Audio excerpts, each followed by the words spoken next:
Hey, I wanted to talk to you today about a topic that I find very, very important and is very close to my heart as a coach and as a healing professional. But I think that many leaders aren't really aware of why it is so important for them specifically. And I'm talking about, the deep inner work, the deep exploration of self, and the deep healing that goes with that. So the reason why I think that is so important for leaders is that, let me explain that by using the analogy of the iceberg. So maybe you've heard me speak about this before. People are like icebergs, right? In our interaction with others, we show only a little part of ourselves immediately. And maybe through deeper connection and personal relationships, we lower the waterline a little bit. But the things that we normally show to others are things that we are ourselves completely okay with, right? That we like about ourselves, that we accept about ourselves. It's our specialities, our skills, our talents. Those are the things that we usually show in that little bit of the iceberg that is above the waterline. All the rest, everything else that is below the waterline, all the things that we aren't necessarily sharing with others because we feel a little embarrassed about it, or we haven't really accepted it ourselves, or we haven't even explored it ourselves and we are unaware of it. That is stuff that is below the waterline.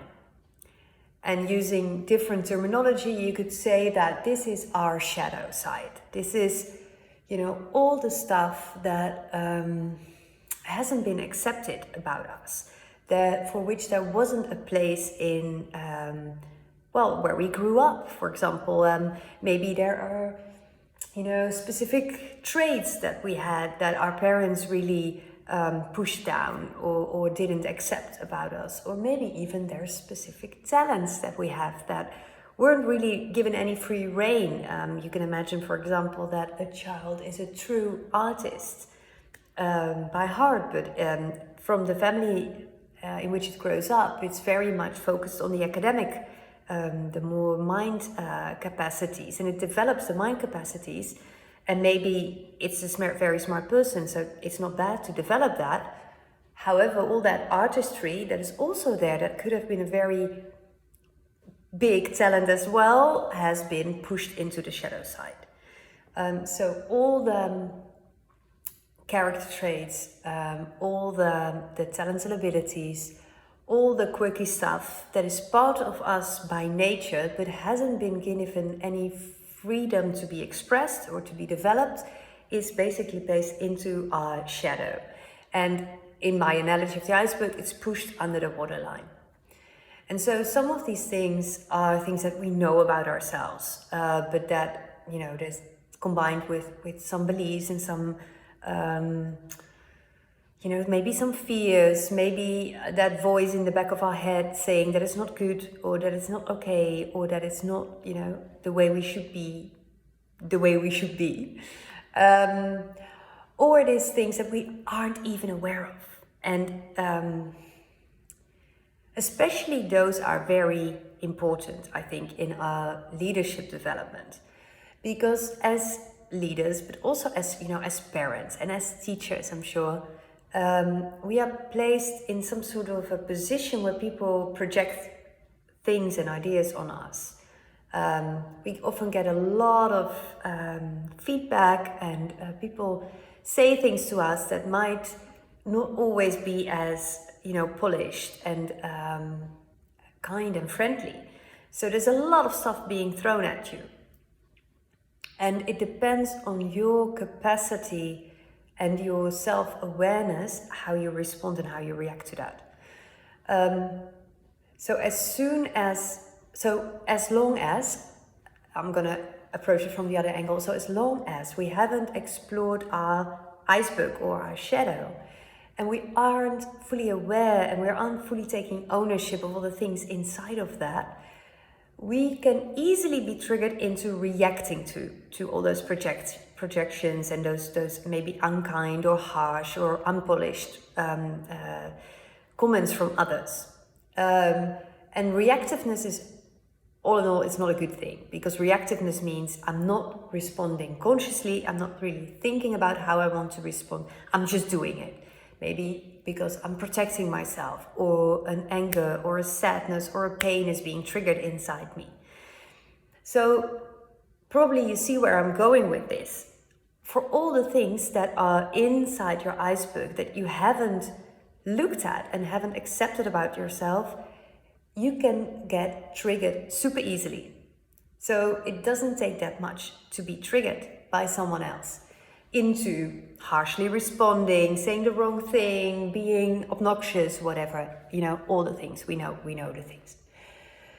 And the more we learn about ourselves, the more we look inside ourselves, the more we heal ourselves, the less there are any things left to which that harshness or those projections can cling to. And so the more often we will respond consciously and in full awareness to whatever it is that people throw at us. And this doesn't mean that you never get hurt, or that nothing ever gets at you. That's not what I'm saying. What I'm saying is that because you are so aware of it and you've done your work on it, you will receive it understanding that this is mainly about the other person, understanding that what is happening, being fully aware of what is going on, so knowing that you're being triggered, and what is being triggered and why it's being triggered.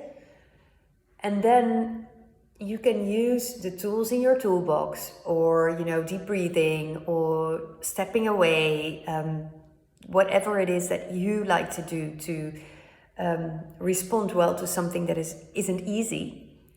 But then you can just come up with the right response. Instead of, when you are unconscious about these things, you will just throw it all back. You will push it away because you're protecting yourself. You're protecting some part of you that is still hurting, that is not healed.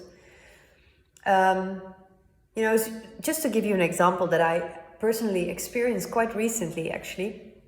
I've been a coach for a decade, and so I'm pretty confident in how good of a coach I am.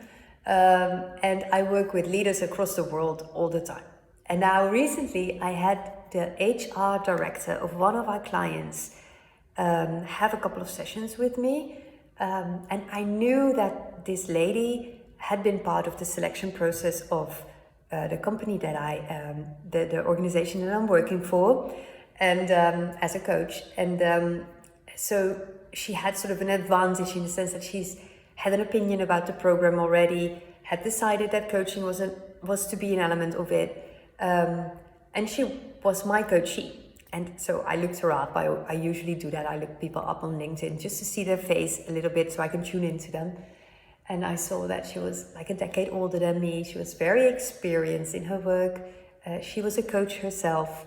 And I got nervous, right? I really got nervous. I really felt triggered on my insecurity, on my people-pleasing part. And I really, I wanted her to think I was a good coach, because,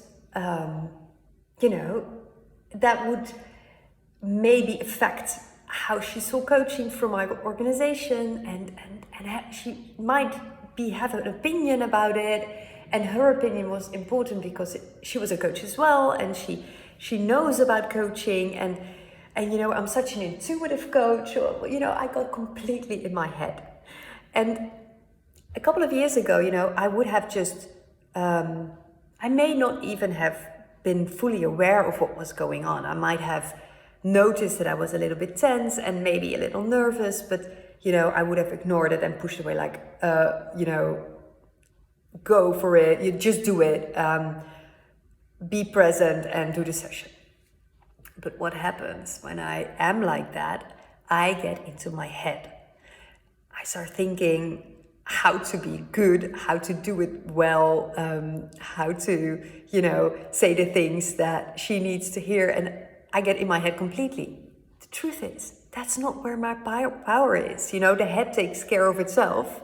as long as I'm fully present and I open my heart and, I allow the connection to flow. And that's when the head thing just takes care of itself. All the right things come out automatically with me. So as soon as I realized what was going on, that I was worrying about her opinion of me and that I wanted her to like me and to think I was a good coach, and the effect that it had on me and the fact that I was getting in my head, that was when I could make the shift into using some of the tools that I use. In this case, I use some tapping, some emotional freedom technique, but it's a little different. Anyway, tapping to work through this emotion that I was experiencing. Then I did some breathing meditation to get myself centered back into my body, connect with my heart, so that I could go into the session as I usually do, so that I can be my super powerful intuitive coaching thing that works. And it was a great session.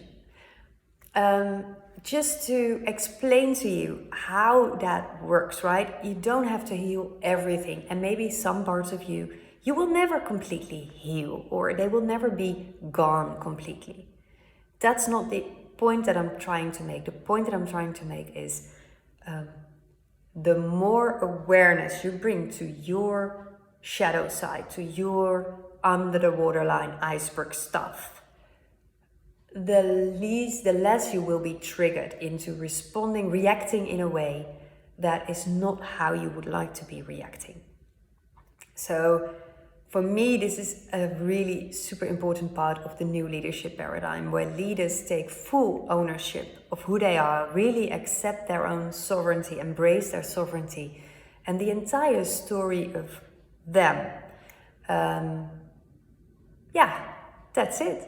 This is an important part of the new leadership paradigm. So I hope this was helpful. If you have questions, feel free to post them in the comments and I'll have a look at them as they drop in.